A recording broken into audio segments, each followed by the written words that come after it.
السلام علیکم ورحمۃ اللہ وبرکاتہ۔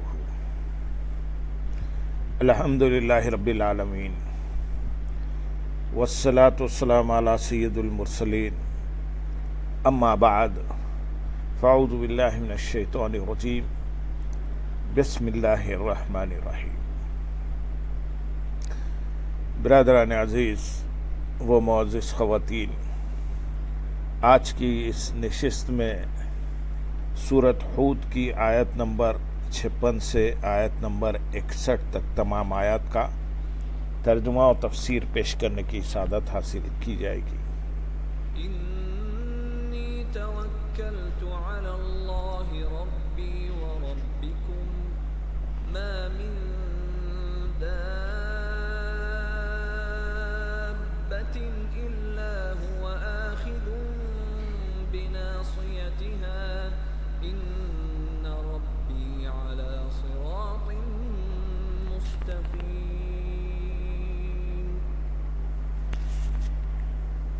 فَإِن تَوَلَّوْا فَقَدْ أَبْلَغْتُكُم مَّا أُرْسِلْتُ بِهِ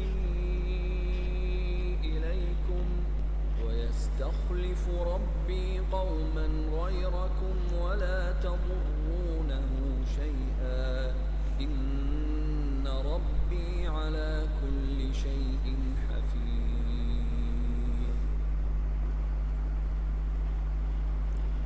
وَلَمَّا جَاءَ أَمْرُنَا نَجَّيْنَا هُودًا وَالَّذِينَ آمَنُوا مَعَهُ بِرَحْمَةٍ مِّنَّا وَنَجَّيْنَاهُم مِّنْ عَذَابٍ غَلِيظٍ۔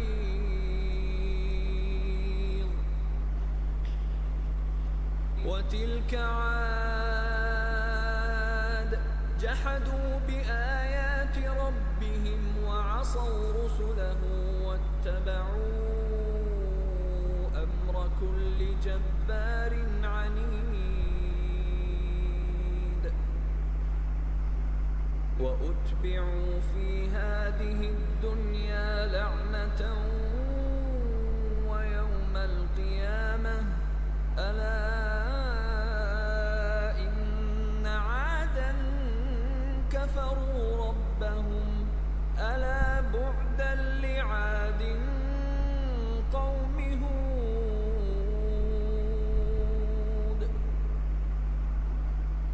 وَإِلَىٰ ثَمُودَ أَخَاهُمْ صَالِحًا قَالَ يَا قَوْمِ اعْبُدُوا اللَّهَ مَا لَكُم مِّنْ إِلَٰهٍ غَيْرُهُ هُوَ أَنشَأَكُم مِّنَ الْأَرْضِ وَاسْتَعْمَرَكُمْ فِيهَا فَاسْتَغْفِرُوهُ ثُمَّ تُوبُوا إِلَيْهِ إِنَّ رَبِّي قَرِيبٌ مُّجِيبٌ۔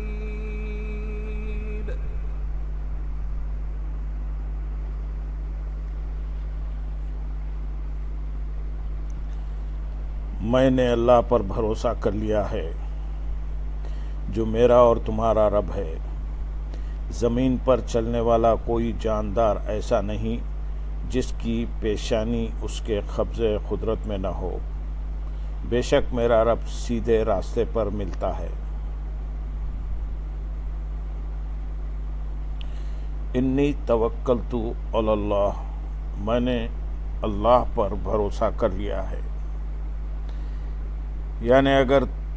یعنی تم اگرچہ ہر طرح سے کوشش کر کے دیکھ لو لیکن مجھے ہرگز نقصان نہیں پہنچا سکتے، کیونکہ مجھے اللہ تعالیٰ پر توکل اور اسی کی حفاظت پر بھروسہ ہے۔ وہ میرا اور تمہارا دونوں کا مالک ہے۔ کوئی چیز مجھے پہنچ نہیں سکتی جب تک وہ اسے دور کر رہا ہے، اور نہ ہی کوئی مجھ پر قدرت حاصل کر سکتا ہے جب تک اللہ تعالیٰ کی طرف سے اسے قدرت حاصل نہ ہو۔ پھر اس بات کی دلیل دیتے ہوئے فرمایا کہ روئے زمین پر کوئی جاندار ایسا نہیں جس کا وہ مالک اور اس پر قادر نہ ہو۔ تو اللہ تعالیٰ جیسے چاہتا ہے اس میں تصرف فرماتا ہے۔ آیت نمبر 57 میں ارشاد ہے، پھر اگر تم منہ پھیرو تو میں تمہیں اس کی تبلیغ کر چکا ہوں جس کے ساتھ مجھے تمہاری طرف بھیجا گیا تھا، اور میرا رب تمہاری جگہ دوسروں کو لے آئے گا اور تم اس کا کچھ نہ بگاڑ سکو گے، بے شک میرا رب ہر شے پر نگہبان ہے۔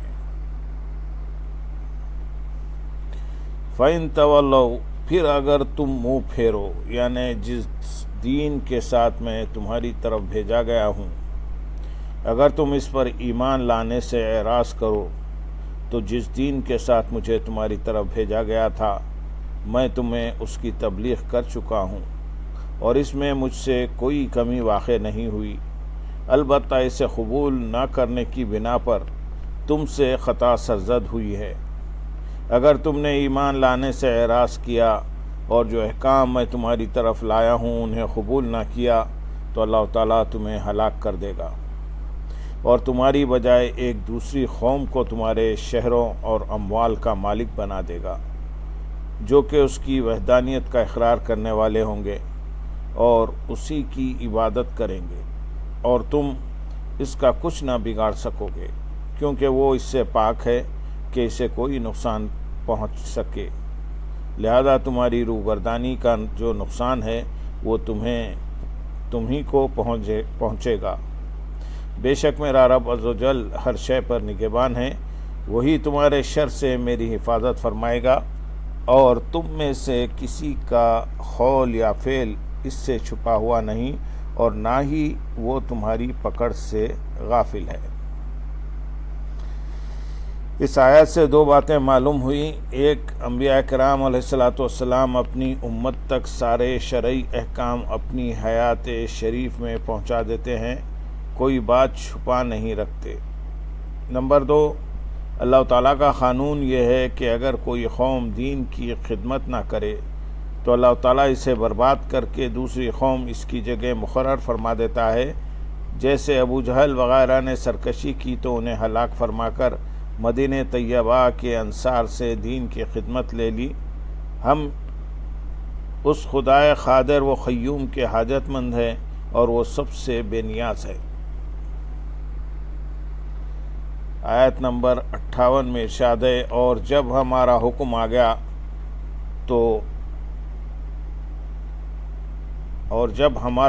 گیا تو ہم نے اپنی رحمت کے ساتھ ہود اور اس کے ساتھ والے مسلمانوں کو بچا لیا اور انہیں سخت عذاب سے نجات دی۔ وَلَمَّا جَاءَ أَمْرُنَا، اور جب ہمارا حکم آ گیا، جب حضرت ہود علیہ السلام کی قوم نے نصیحت حاصل نہ کی تو قادر و قدیر اور سچے رب تعالیٰ کی بارگاہ سے ان کے عذاب کا حکم نافذ ہو گیا۔ جب ان کی ہلاکت اور ان پر عذاب کا حکم آیا تو اللہ تعالیٰ نے حضرت ہود علیہ السلام اور ان پر ایمان لانے والوں کو، جن کی تعداد 4000 تھی، اپنی رحمت کے ساتھ عذاب سے بچا لیا، اور قوم عاد کو ہوا کے عذاب سے ہلاک کر دیا۔ مسلمانوں پر رحمت اس طرح ہے کہ جب عذاب نازل ہوا تو اللہ تعالیٰ نے ایمان والوں کو اس سے محفوظ رکھا، اور ارشاد فرمایا کہ جیسے مسلمانوں کو دنیا کے عذاب سے بچایا ایسے ہی اللہ تعالیٰ انہیں آخرت کے عذاب سے بھی نجات دے گا۔ اس آیت سے معلوم ہوا کہ ایمان اور نیک اعمال نجات کا ذریعہ اور سبب ہیں، لیکن در حقیقت نجات صرف اللہ تعالیٰ کی رحمت سے ملتی ہے۔ آیت نمبر 59 میں ارشاد ہے، اور یہ عاد ہیں جنہوں نے اپنے رب کی آیتوں کا انکار کیا اور اس کے رسولوں کی نافرمانی کی، اور ہر بڑے سرکش ہٹ دھرم کے کہنے پر چلے۔ وَتِلْكَ عَاد، اور یہ عاد ہیں۔ جب حضرت ہود علیہ السلام کا قصہ ختم ہوا تو اللہ تعالیٰ نے اس آیت میں اپنے حبیب صلی اللہ علیہ وسلم کی امت سے خطاب فرمایا۔ تلک سے قوم عاد کی خبروں اور آثار کی طرف اشارہ ہے، اور مقصد یہ ہے کہ زمین میں چلو، انہیں دیکھو اور ان سے عبرت حاصل کرو۔ پھر اللہ تعالیٰ نے ان کا حال بیان فرمایا کہ انہوں نے اپنے رب عز و جل کی آیتوں یعنی ان معجزات کا انکار کیا جو حضرت ہود علیہ السلام لے کر آئے، اور انہوں نے اس کے رسولوں علیہ السلام کی نافرمانی کی، کیونکہ حضرت ہود علیہ السلام کی نافرمانی تمام رسولوں کی نافرمانی ہے، اور ان کے جاہلوں نے ہر بڑے سرکش اور ہٹ دھرم سردار کی پیروی کی۔ آیت نمبر 60 میں ارشاد ہے، اور اس دنیا میں اور قیامت کے دن ان کے پیچھے لعنت لگا دی گئی۔ سن لو بے شک عاد نے اپنے رب کے ساتھ کفر کیا، سن لو ہود کی قوم عاد کے لیے دوری ہے، اور اس دنیا میں اور قیامت کے دن ان کے پیچھے لعنت لگا دی گئی، یعنی دنیا اور آخرت دونوں جگہ لعنت ان کے ساتھ ہے، اور لعنت کا معنی ہے اللہ تعالیٰ کی رحمت اور ہر بھلائی سے دوری۔ اس کے بعد اللہ تعالیٰ نے ان کے برے انجام کا اصلی سبب بیان فرمایا کہ قوم عاد نے اپنے رب عز و جل کے ساتھ کفر کیا، اس لیے ان کا اتنا برا انجام ہوا۔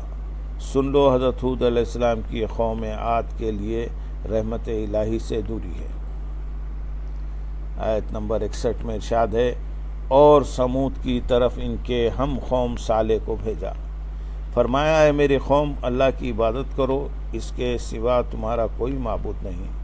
اس نے تمہیں زمین سے پیدا کیا اور اسی میں تمہیں آباد کیا، تو اس سے معافی مانگو، پھر اس کی طرف رجوع کرو، بے شک میرا رب قریب ہے، دعا سننے والا ہے۔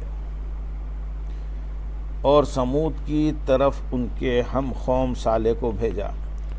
اس صورت میں مذکور واقعات میں سے یہ تیسرا واقعہ ہے۔ اس آیت کا خلاصہ یہ ہے کہ اللہ تعالیٰ نے قوم سمود کی طرف ان کے نسبی بھائی حضرت صالح علیہ السلام کو بھیجا۔ حضرت صالح علیہ السلام نے اپنی قوم سے فرمایا، اے میری قوم، تم اللہ تعالیٰ کو ایک مانو اور صرف اسی کی عبادت کرو، اس کے سوا تمہارا کوئی معبود نہیں، صرف وہی عبادت کا مستحق ہے، جبکہ تمہارے یہ بت عبادت کے لائق ہی نہیں۔ پھر اللہ تعالیٰ کی وحدانیت اور اس کی کمال قدرت پر دلائل دیتے ہوئے فرمایا کہ معبود وہی ہے جس نے تمہارے باپ حضرت آدم علیہ السلام کو زمین سے پیدا کر کے پھر تمہیں زمین میں بسایا اور زمین کو تم سے آباد کیا۔ تو اللہ تعالیٰ سے اپنے گناہوں کی معافی مانگو، پھر شرک سے کنارہ کشی کر کے اسی کی طرف رجوع کرو، بے شک میرا رب عز و جل ایمان والوں کے قریب ہے اور ان کی سننے والا ہے۔